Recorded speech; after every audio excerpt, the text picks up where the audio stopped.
Je voudrais du soleil vert, des dentelles et des théâtres, des photos de bord de mer, dans mon jardin d'hiver. Je voudrais de la lumière, comme en Nouvelle-Angleterre. Je veux changer d'atmosphère, dans mon jardin d'hiver. Ma fleur, sous la pluie de novembre, tes mains qui courent, je n'en peux plus de t'attendre.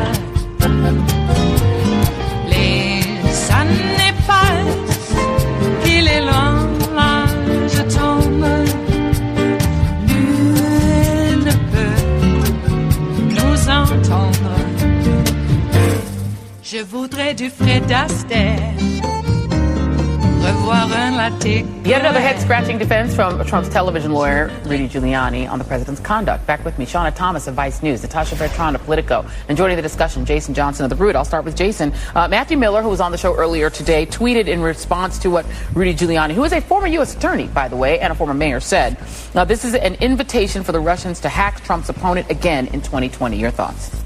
Well, yeah, Joy, and here's the thing. Rudy Giuliani, whenever he does this, like, my Cousin Vinnie shtick, where he gets on TV and sort of just completely abuses the law to explain anything that Trump does, it's a reminder of the lawlessness of this administration. Remember, during this week, when we have the Mueller report, we again see Republicans blocking funding for election security in 2020. So Rudy Giuliani is sending a message to America. He's sending a message to Trump. He's sending a message to the base. We are a lawless administration. We will continue to encourage lawlessness. We will do whatever it is we can to cheat and allow cheating in the 2020 election. And if you Democrats are not willing to stand up for yourselves, we'll do it again.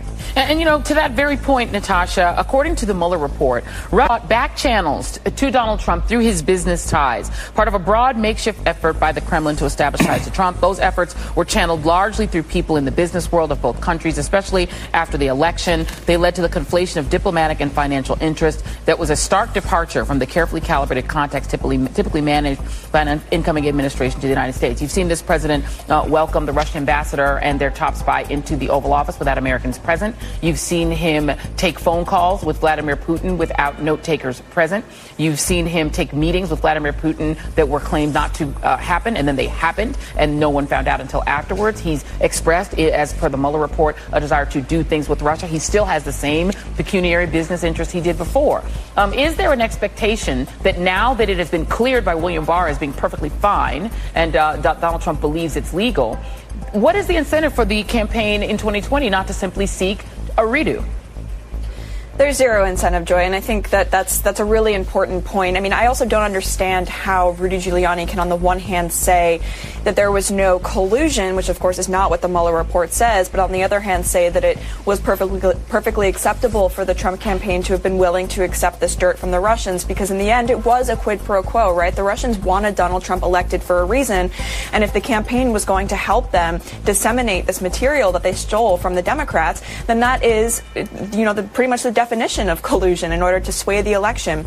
But look, I think one of the biggest unanswered questions from the Mueller report, something that he apparently did not want to go into because this may have more to do with the counterintelligence investigation, who really knows, is Donald Trump's financial history, is the question of who does the president owe money to? Who is he indebted to? And how is that affecting the decisions that he makes with regard to our foreign policy? And in keeping quiet about that very important national security issue, Mueller has effectively, again, kind of this either to the FBI or to Congress to further investigate, because if the president is still beholden or is still beholden to Russian interests as of 2020, then we're going to see a repeat, as you said. I mean, not just Russians, but, the Saudis, for example, the Chinese. I mean, this is a very serious national security crisis that needs to be addressed one way or the other. And Shauna Thomas, if there is essentially a smorgasbord open that more foreign countries can come in, attempt to use business ties to sway the president of the United States, and nothing's being done about that other than we know that there are 14 investigations still ongoing.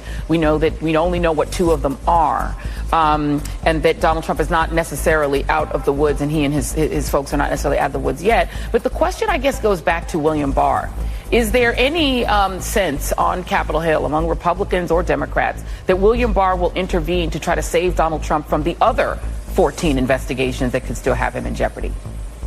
I mean, I'm not sure Capitol Hill has quite gotten there yet.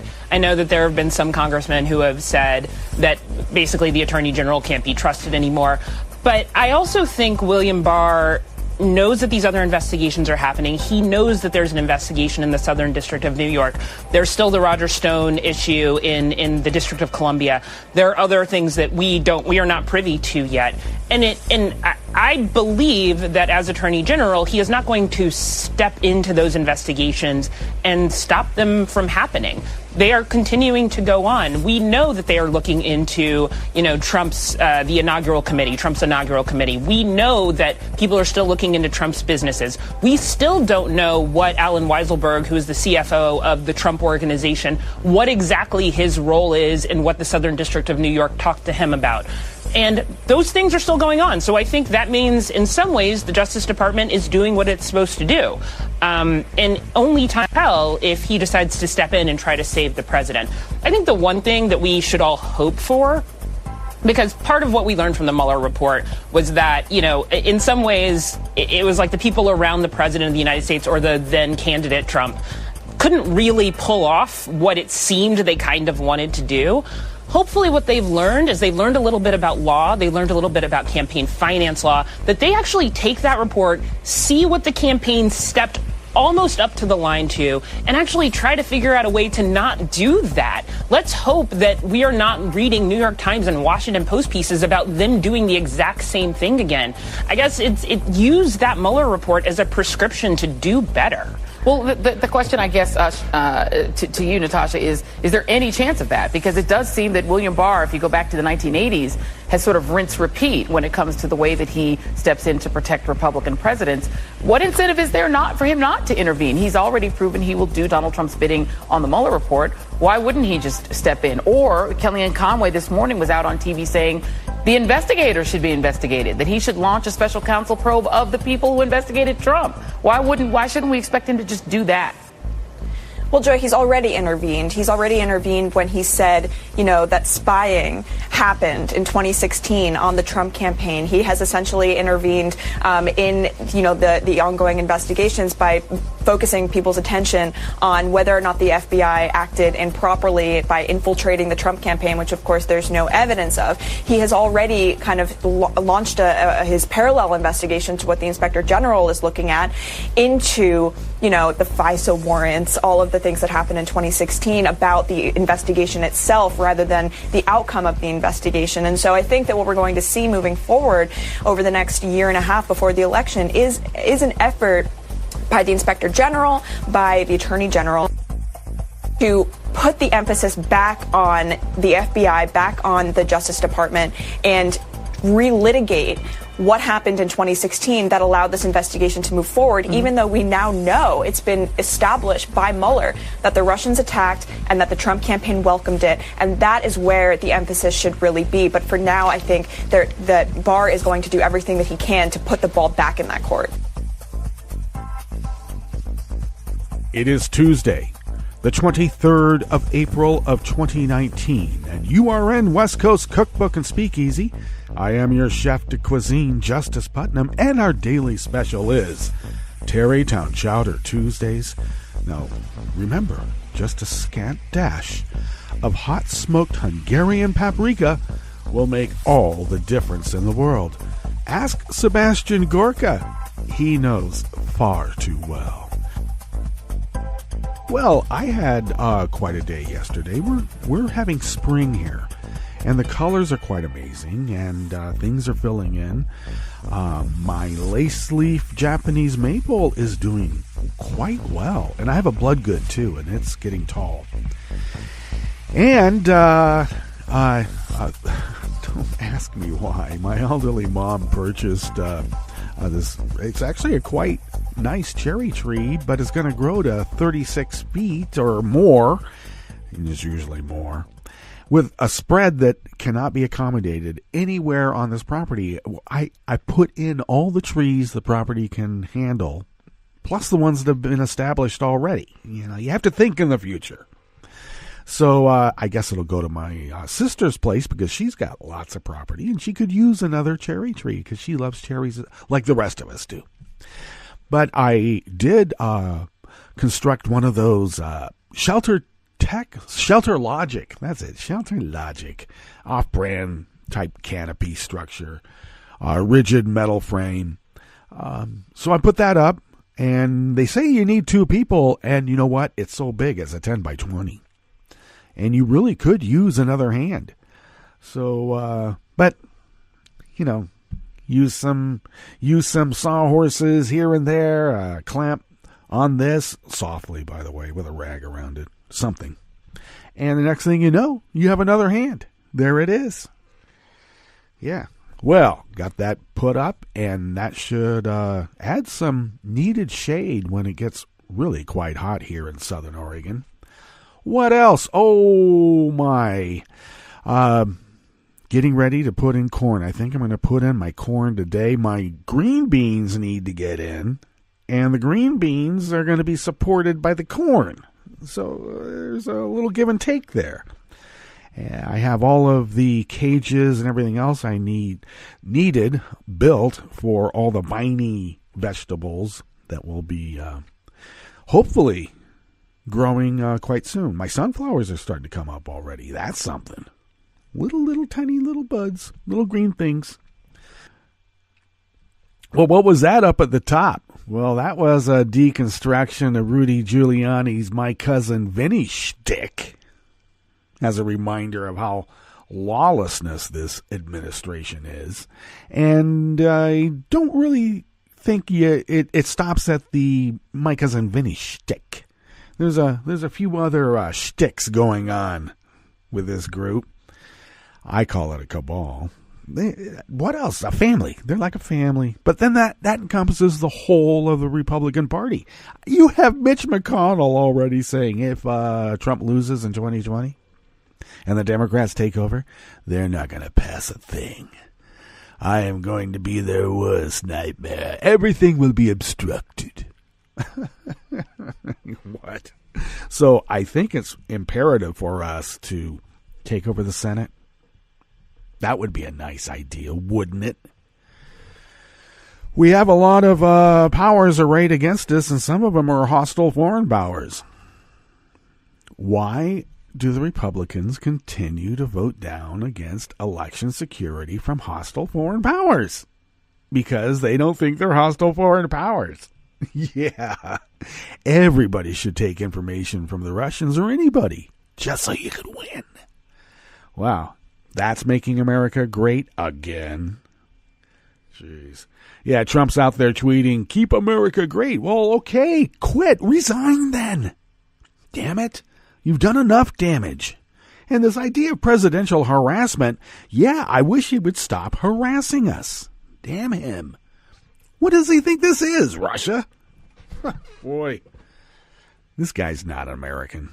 I mean, there is a valuation point that when you get too much into the upper top percentiles, being a neighbor, you're just not a good neighbor anymore. You don't care. You don't care about anything. You don't care about loyalties, friendships, because you got all that money. Look at Howard Hughes. Do you think that his organic issues came out of just organic issues? No, it was the vast accumulation of money and the corruption that occurs because of it. I'm serious. It happens. What's on the rest of the menu here today that I've alluded to throughout? Here in the Bistro Cafe at West Coast Cookbook and Speakeasy, Tarrytown Chowder Tuesdays. Well, that anti-immigrant vigilante militia that kidnapped over 5,600 asylum seekers over a 2-month period at the border for ICE. Yeah, it wasn't just a couple of hundred from the other day. Over a 2-month period, they kidnapped over 5,600 for ICE. They were in cahoots with ICE. Guess what else they were up to? Well, they were also plotting to assassinate Hillary Clinton, George Soros, and other leftists to be named later. There's always that. Trump's lawsuit to block congressional oversight subpoenas reads a lot like his tweets. Yeah, not very high on the law in that cabal. But they do have fixers, and those fixers know how to break legs. And Elizabeth Warren's student loan debt cancellation plan is both politically progressive and literally progressive indeed. And boy, there's a lot of people saying, I have my qualms about public college education, a free public college education. Yeah, well, what qualms would you have? I'm hearing people saying, oh, well, that's not very good about debt cancellation for those of us who have paid off our debts. Yeah, my grandfather was a child laborer. I think he'd be really mad at all the child regulation laws, that prevent little kids from being put in the coal mines, because he was. After the break, we then move to the chef's table, where protesters continue to press for democratic change in the country. 5 of Algeria's richest billionaires are arrested in an anti-graft investigation. What's funny about the report is that this is just the 5 of Algeria's richest billionaires. There's others that aren't as rich, who are still billionaires. And rescuers race to find survivors after a 6.1 quake on Philippines' largest island collapsed several buildings and killed scores of people. All that and more on West Coast Cookbook and Speakeasy. Bon appetit.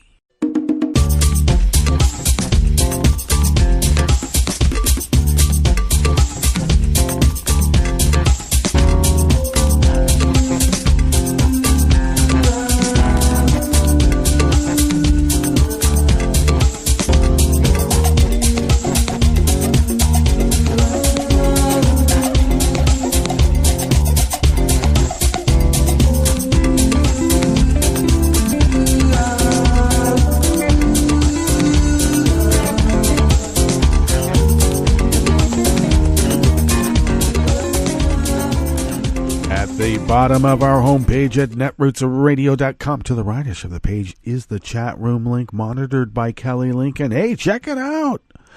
To the leftish of the chat room link at the bottom of our homepage at netrootsradio.com, you will notice the contribute button link.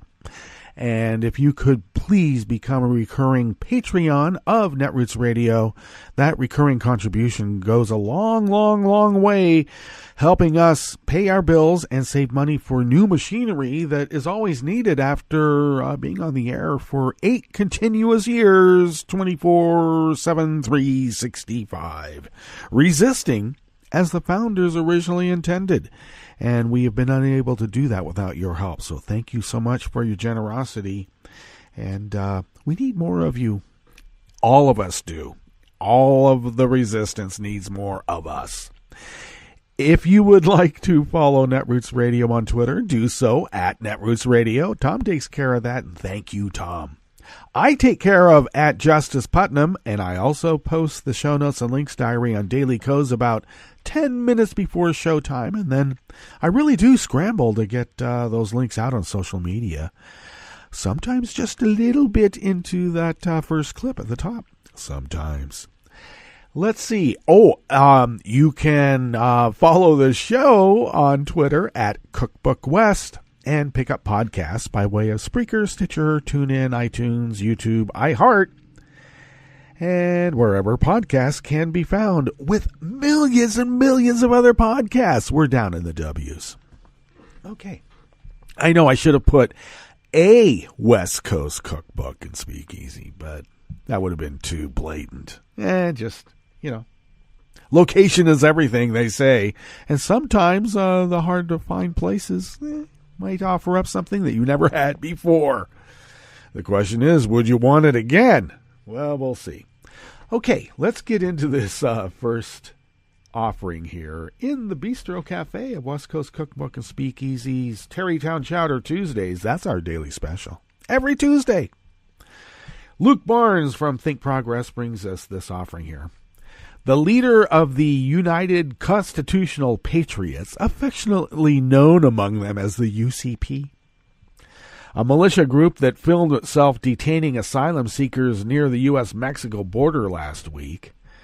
Yeah, they not only filmed themselves detaining asylum seekers, they beat the crap out of a couple of them too, by the way. Yeah, because they're goons. They're brown shirts. They're shock troops. And they are fully embraced, apparently, or fully embraced. They're embraced enough by Border Patrol and ICE.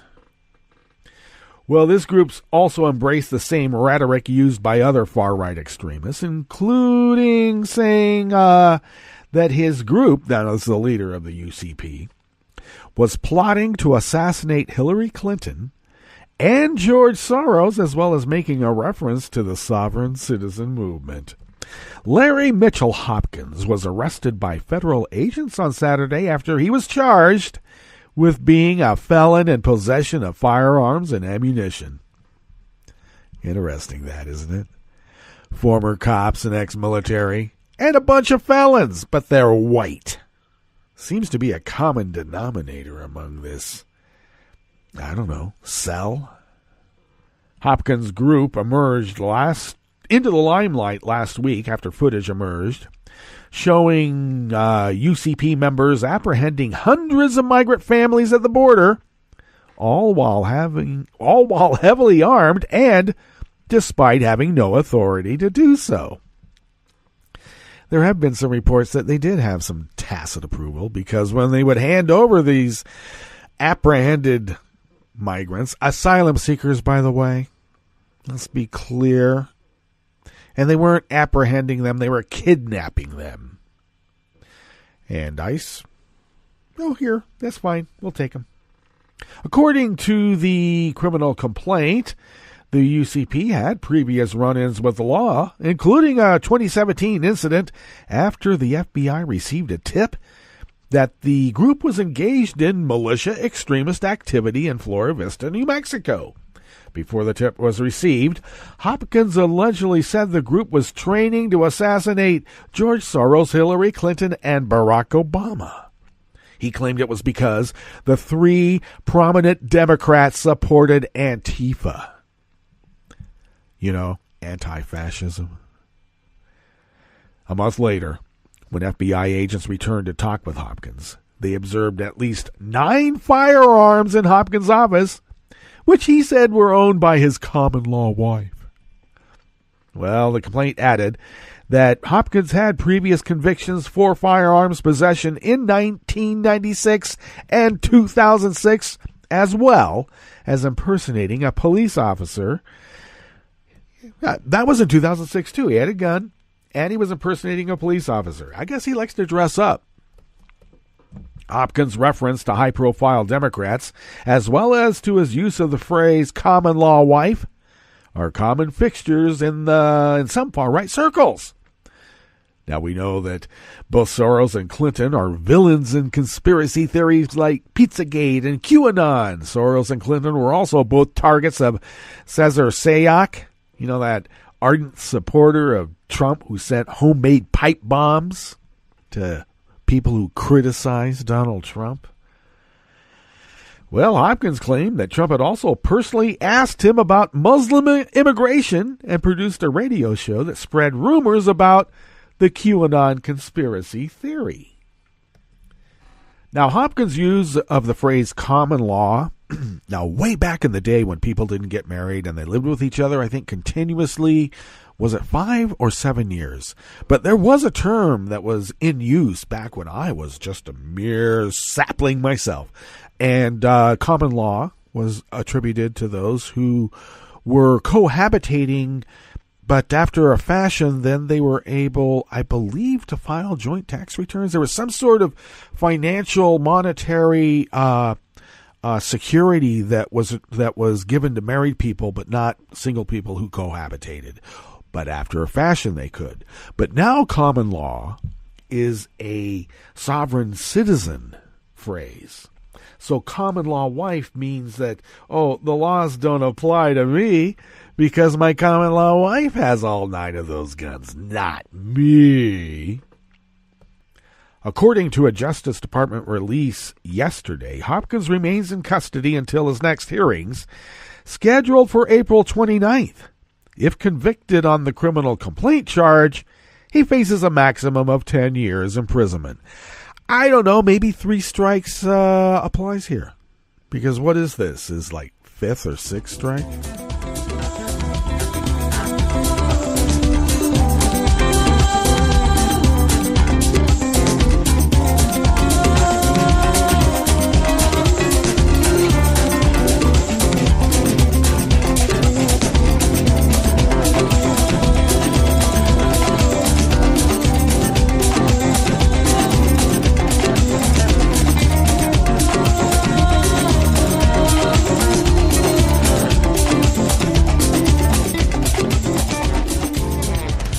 Just burning up the time here at West Coast Cookbook and Speakeasy's Bistro Cafe, but it's okay. We are a salon.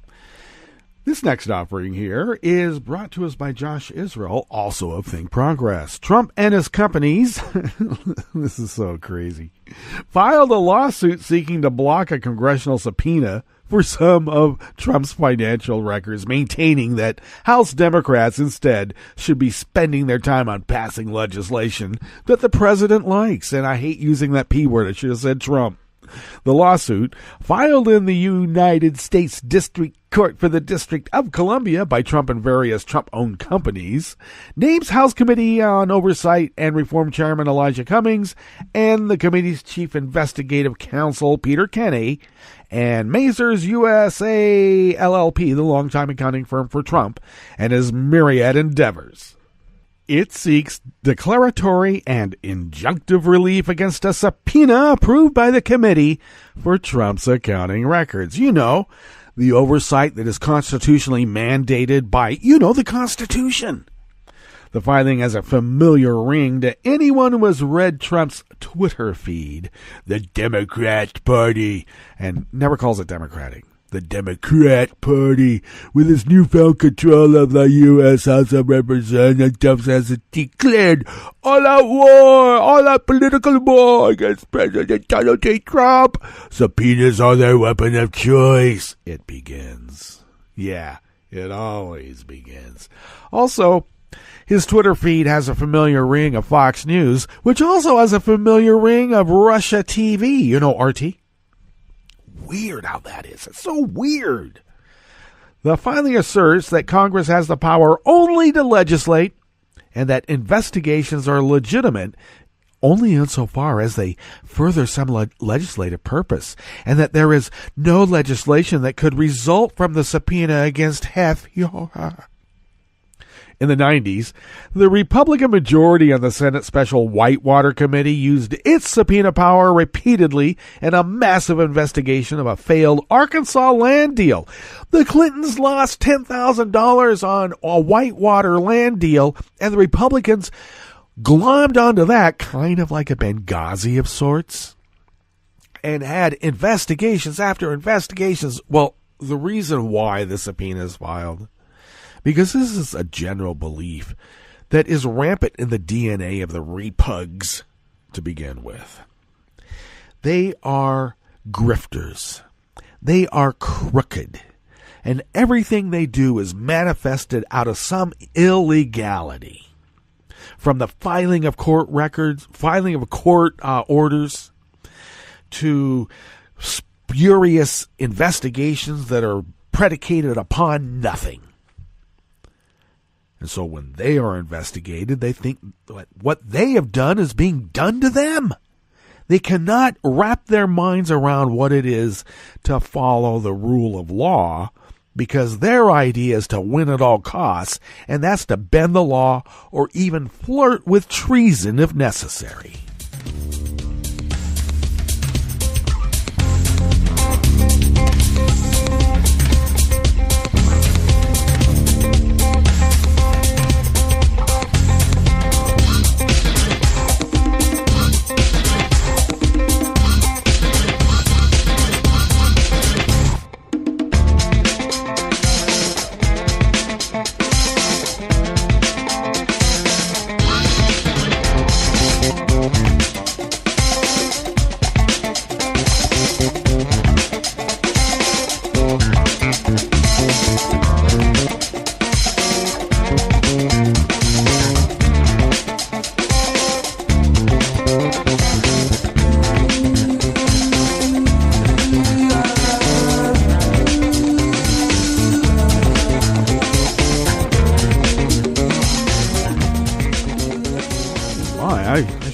About ranting in such a vociferous way. I could become a neo-cotton mather if I'm not careful.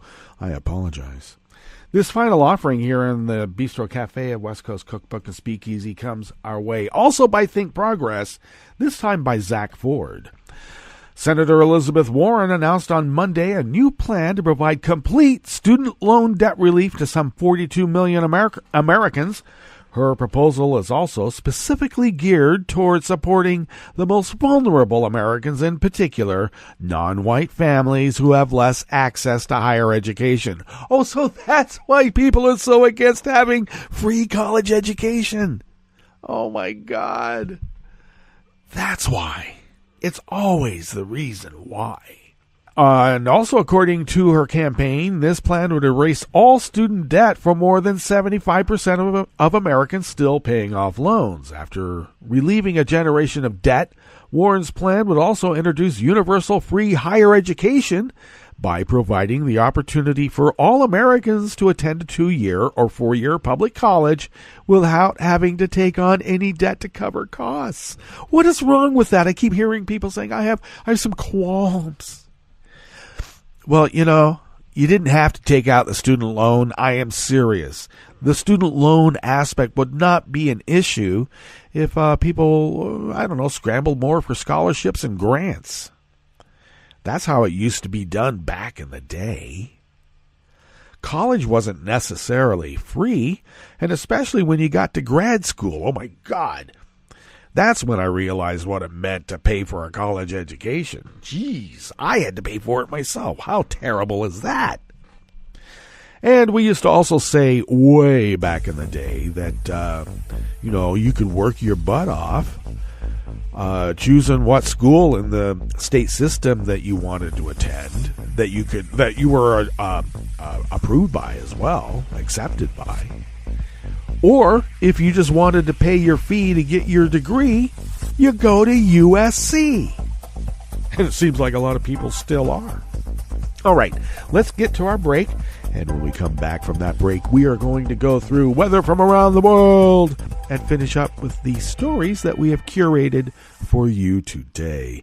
You are listening to West Coast Cookbook and Speakeasy, and we will be right back. You are listening to netrootsradio.com. Please hang up and try again.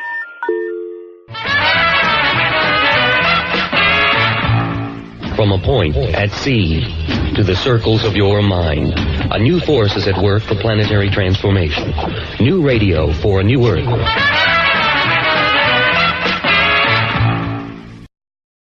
This is Take Two Movie Review. I'm Kim Lowe. This week, DC does superhero comedy. The DC universe has a reputation for being dark. From Christopher Nolan's Batman Begins to Patty Jenkins' smash Wonder Woman, few think of DC as light fare. Therefore, it is a bit of a welcome surprise that David F. Sandberg's Shazam is surprisingly funny, despite dealing with fairly serious issues, including child abandonment, family loss, and even the personification of the 7 deadly sins. Simply put, Shazam tells the tale of Billy Batson, a Pennsylvania teen on a journey to find his long-lost mother, who along the way meets a wizard who gives him an array of superpowers. Billy learns that by saying the word Shazam, he can transform himself into an adult superhero. The entire premise of the film is kind of like Big Meat Superman, but that isn't a bad thing. In fact, it actually works well. Aided by his foster brother Freddie, played by an excellent Jack Dylan Grazer, Billy actually learns how to be a superhero, as we see him go from using his powers for laughs, and quite incompetently, to plot advancing good.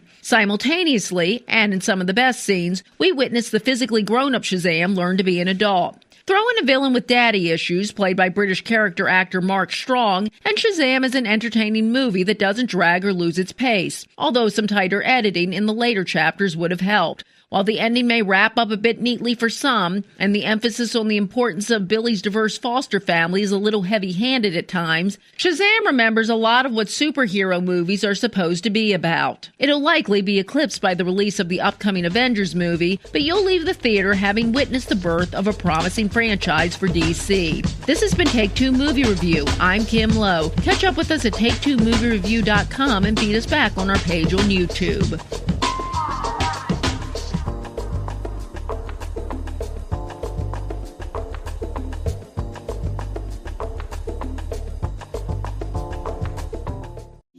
This is an important message from the U.S. Department of Health and Human Services. After a storm or disaster, it's important to eat only safe food. Throw away perishables like meat, poultry, fish, eggs, and leftovers stored above 40 degrees Fahrenheit for 2 hours or more.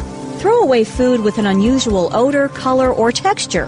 Throw away food that may have come in contact with floodwater, including food in swollen, punctured, and damaged cans. When in doubt, throw it out. This program is presented by the Centers for Disease Control and Prevention. As the days get longer and the weather warms, people of all ages will start to spring into action. Spring is a great time to breathe fresh air, stretch your arms and legs, and get physically active outdoors. Lack of physical activity contributes to obesity, heart disease, stroke, and other chronic health conditions. Fortunately, many communities are making it easier and safer to be physically active. Neighborhoods across the country are working together to create more public spaces for walking, running, biking, and other physical activities. Adults should get at least 150 minutes of physical activity each week, and children should get 60 minutes a day. If you find it hard to walk to a local recreation center, park, or playground, learn how to make your neighborhood a place that makes healthy living easier. Visit makinghealtheasier.org for information about ways communities can change to get more people outside and moving. For the most accurate health information, visit www.cdc.gov or call 1-800-CDC-INFO.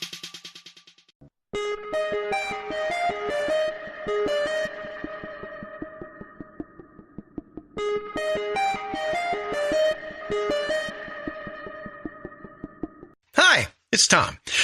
Could we humbly suggest your donation to netrootsradio.com? All we've got to run this 24-hour powerhouse of progressive resistance radio is what comes out of our own wallets. And you are our biggest donor.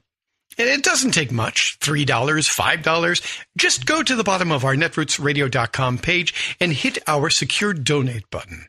Heck, you can even make a recurring contribution, and you'll get a wondiferous pair of Netroots radio stickers for application to your backpack, your bumper sticker, or your banjo. Well, it's up to you which backpack you want to put it on. So donate what you'd like at the bottom of our netrootsradio.com's homepage, because you are our biggest donor. netrootsradio.com. Together, we are Resistance Radio.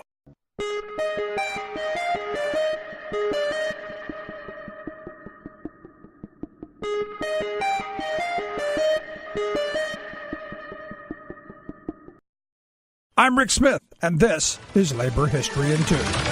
On this day in labor history, the year was 1980. That was the day that Ida Mae Stahl passed away. She was widely considered to be the first woman coal miner in United States history. As a little girl, other school children teased her for having a twisted leg. She left school and instead went into the mines with her father, an Ohio coal miner. Ida Mae was just 6 years old. She continued to mine, even though Ohio law prohibited women from working in the mines. In 1934, a federal inspector came to the mine where she was working. According to Ida Mae, other women miners hid because they knew he was coming. But she had no intention of hiding. Instead, she loaded up her coal cart with rotten eggs and threw them at the inspector. She chased him out of the mine and pelted his car with rotten eggs for good measure. The eggs did not stop her from being kicked out of the mines, however, so Ida Mae took her case to the courts, where she won the right to return to work because she was actually part owner of the mine. In an interview with a newspaper reporter, Ida Mae explained her fight to return to coal mining by saying, "I've got no business baking cookies and mending clothes. I'm a coal miner." In the same interview, she declared, "I can load 5 tons a day with pick and shovel, and that's as much as any man in the mines can do." She went on to mine for 10 more years. In 1978, the Chicago Tribune called on Ida Mae for an interview. She declared to the reporter, "Ain't no man or woman alive that can beat me down." Labor History in 2 brought to you by the Illinois Labor History Society and The Rick Smith Show. For more information, go to laborhistoryin2.com. Like us on Facebook and follow us on the Twitters at Labor History in 2. I read the news today, oh boy. It's time for Nicole Sandler's What's News from NicoleSandler.com and the Progressive Voices Network. It was a 2020 marathon on CNN Monday night as the network held 5 back-to-back town halls with some of the leading contenders in the 2020 race for the Democratic nomination. Starting with Amy Klobuchar, the network then featured an hour each with Elizabeth Warren, Bernie Sanders, Kamala Harris, and Pete Buttigieg. Senator Elizabeth Warren made news on Friday when she became the first of the presidential hopefuls to argue that the Mueller report calls for Trump's impeachment.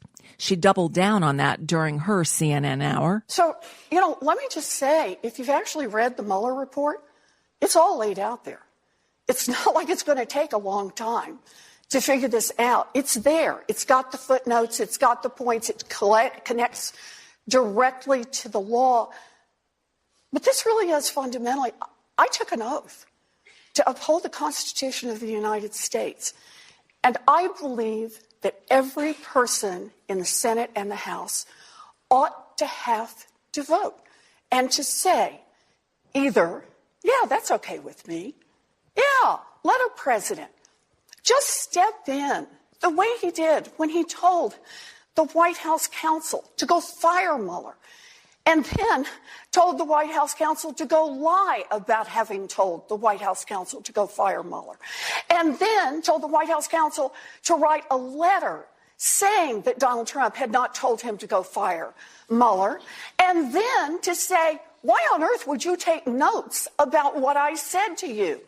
The lawyers I deal with never put anything in writing.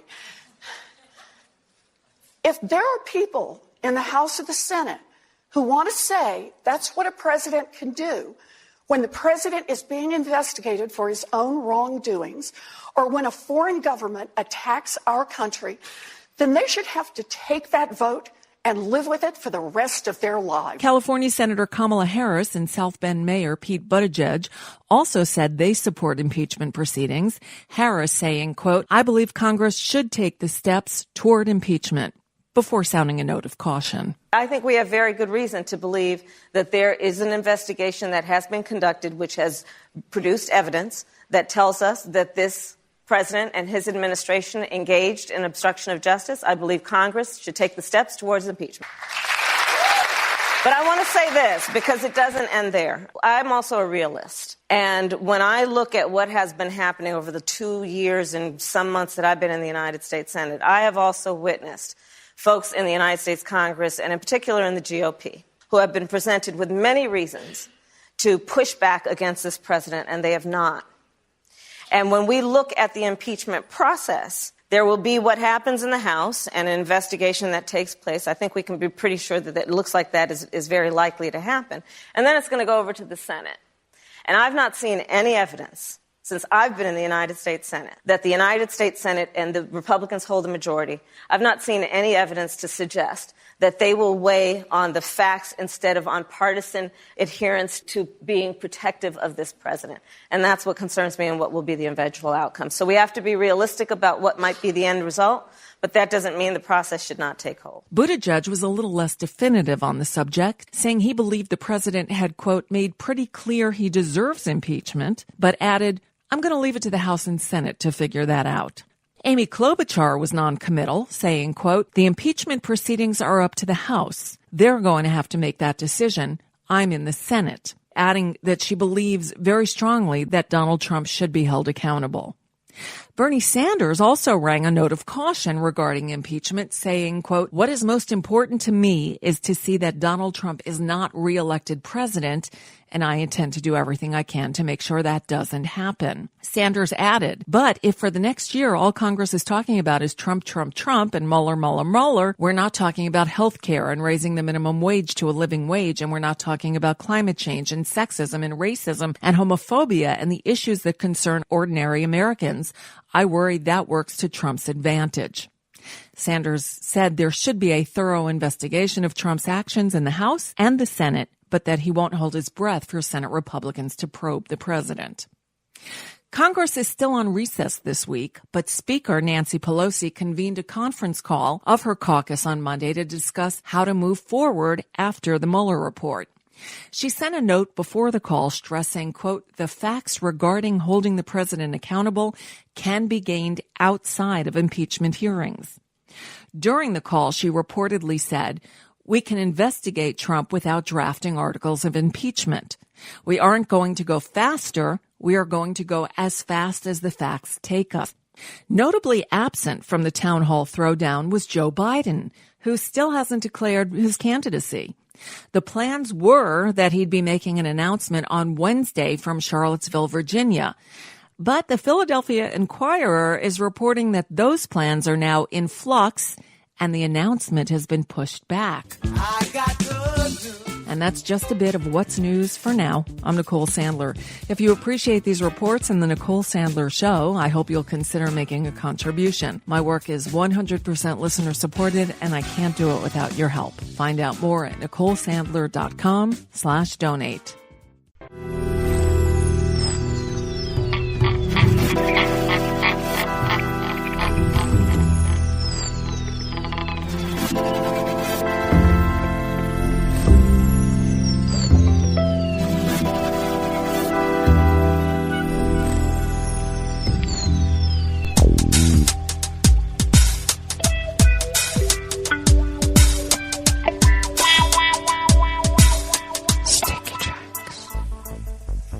Thank you for accompanying us here to the chef's table at West Coast Cookbook and Speakeasy Tarrytown Chowder Tuesdays.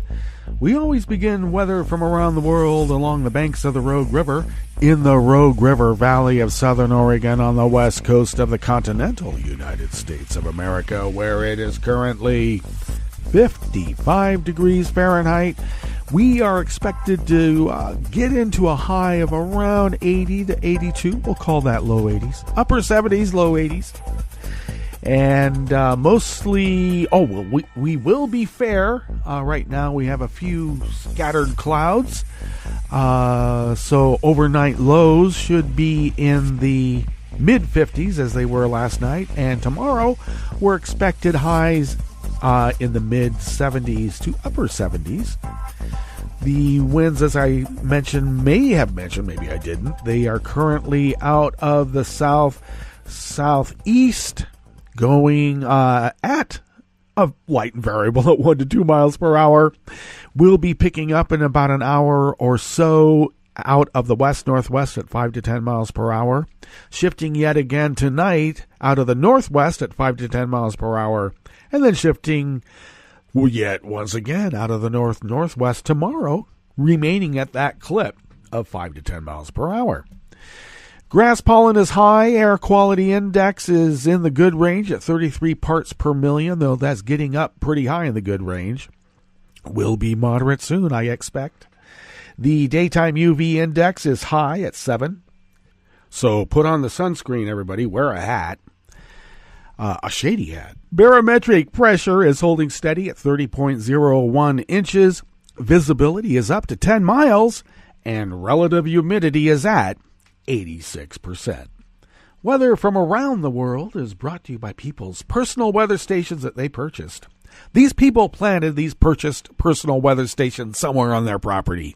And these people positively live around the world. Not all P-tapes are salacious. Some of them just pop a little too much. London is 68 degrees and sunny. Paris is 74 degrees and sunny. Paris in the spring. Rome is 67 degrees and partly cloudy with a thunderstorm watch that could impact infrastructure, the electric grid, because of that electrical activity coming from the sky. Kiev is 68 and fair. Kabul is 63 degrees and mostly cloudy. Hong Kong is 79 and partly cloudy. Tokyo is 67 and cloudy. Sydney, Australia is 71 and mostly cloudy. San Francisco, California is 61 and sunny. And New York is 68 degrees Fahrenheit and sunny in the spring. And that is weather from around the world, brought to you by people's personal weather stations that they purchased. These people planted these purchased personal weather stations somewhere on their property. And these people positively live around the world.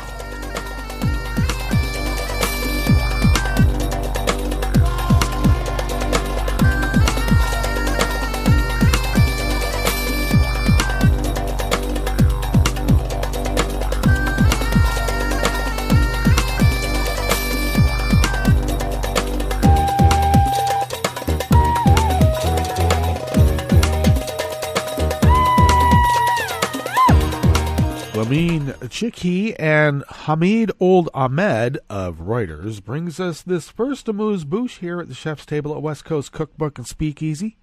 River City Ash Mondays. Algeria's wealthiest businessman and 4 other billionaires close to former President Bouteflika, who quit over mass protests recently, have been arrested as part of an anti-graft investigation.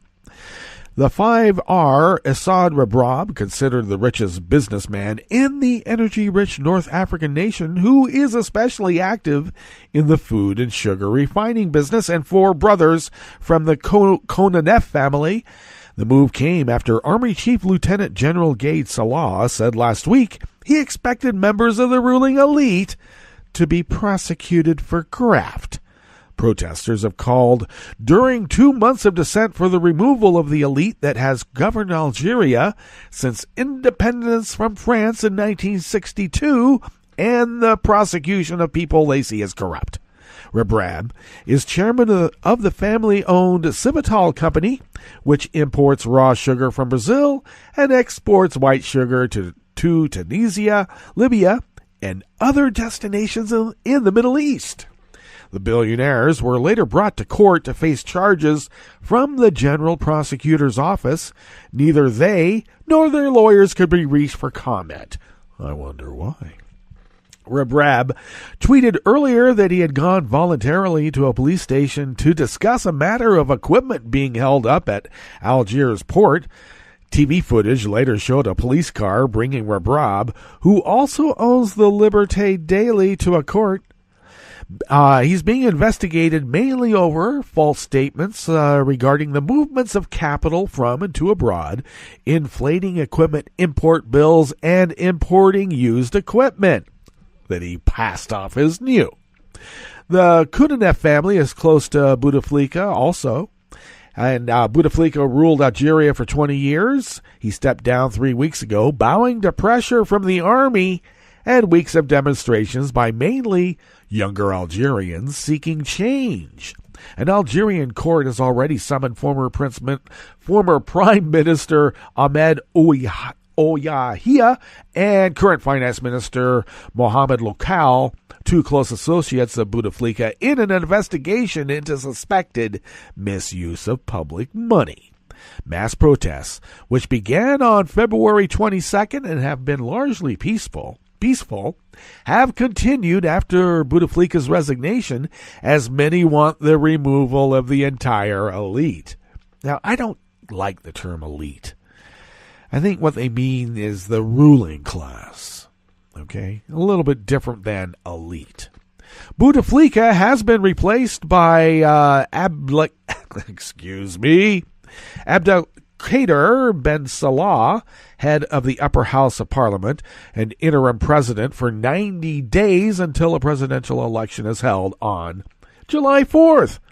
Hundreds of thousands protested on Friday to demand the resignation of Ben Salah and other top officials. Ben Salah invited civil society and political parties to discuss the transition to elections, but several parties and activists did not participate.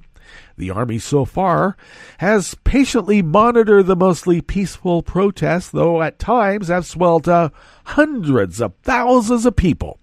It remains, the army, by the way, remains the most powerful institution in Algeria, having swayed politics from the shadows for decades.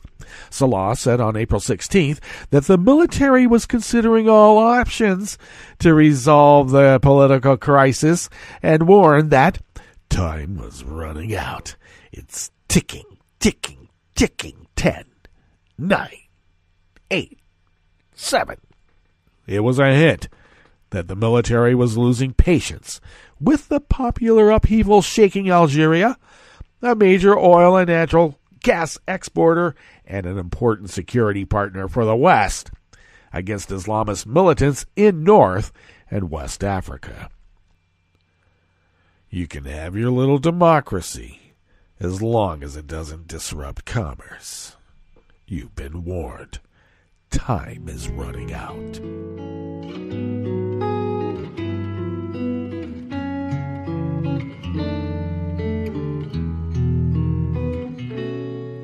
Je te donne ce mon amour pour la vie entière. La promesse de me trouver à tes genoux. Aussitôt que tu m'appelles, rester toujours fidèle. C'est tout, c'est tout. Je te donne tous mes printemps, mes étés de mer. Mes automnes, quand les feuilles tombent partout. Si ce n'est pas une bonne affaire, je te donne tous mes hivers. Peter Plaza and Eloisa Lopez bring us this final amuse-bouche here at the Chef's Table at West Coast Cookbook and Speakeasy. Rescue teams in the Philippines search for signs of life beneath the tangled debris from a collapsed 4-story commercial building on Tuesday, today, after a strong earthquake shook the country's largest island. Heavy equipment and search dogs were used as dozens of firefighters, military and civilian rescuers shifted through a mangled metal and lumps of concrete in Porac, a town about 68 miles north of Manila. And that was a 6.1 magnitude that struck early yesterday. 2 people were rescued and carried out on stretchers, adding to 7 found alive. Another stronger earthquake with a magnitude of 6.5 struck at Samar Island in the central Philippines just a little while ago, but there were no reports of injuries or major damage thus far. A national disaster agency said the Monday earthquake injured 81 people and damaged 29 buildings across Luzon Island, with 14 people reported missing. The government declared Tuesday a holiday for civil servants in Metro Manila to allow for safety inspections of buildings. Foreign exchange trading was suspended and a Treasury bond auction canceled. Irene Consultado, a government official, said many buildings were evacuated after the earthquake in Samar, and early information indicated minor damage to infrastructure and commercial and residential properties. Well, that brings us to the end of our broadcast period. We'll update tomorrow because that's not the only earthquake. It's all along the rim of fire. So there's other earthquakes with not as much damage as the Philippines experienced. We'll meet up tomorrow for Smothered Benedict Wednesdays, so stay tuned to Netroots Radio all day and all night for all the breaking news as it breaks, and we'll meet up here tomorrow, right here in West Coast Cookbook and Speakeasy. Bon appetit.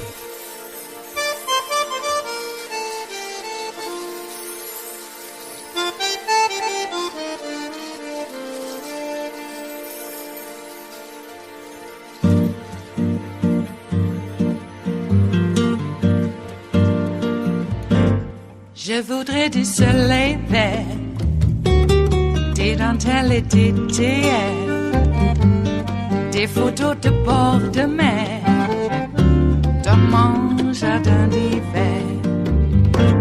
Je voudrais de la lumière, comme en Nouvelle-Angleterre. Je veux changer d'atmosphère, dans mon jardin d'hiver.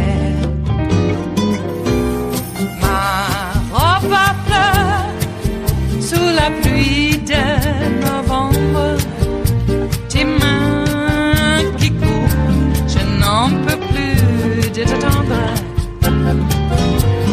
Les années passent, il est loin, là je tombe.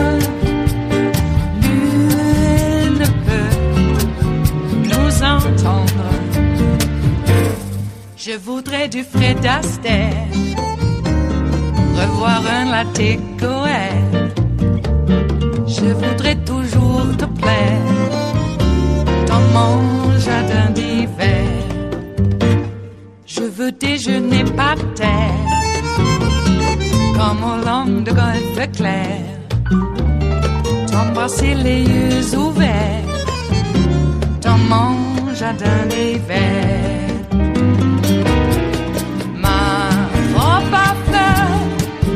Sous la pluie de novembre, tes mains qui courent, je n'en peux plus de t'attendre.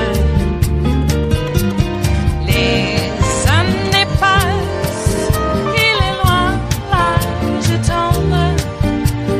Nul ne peut nous entendre. Ba-da-da-dum-di-da-dum. Ba-da-da-dum-di-da-dum. Ba-da-da-dum-di-da-dum. Dans mon jardin d'hiver. Ba-da-da-dum-di-da-dum. Ba-da-da-dum-di-da-dum. Ba-da-da-dum-di-da-dum. Dans mon jardin d'hiver. Dans mon jardin d'hiver. Dans mon jardin d'hiver.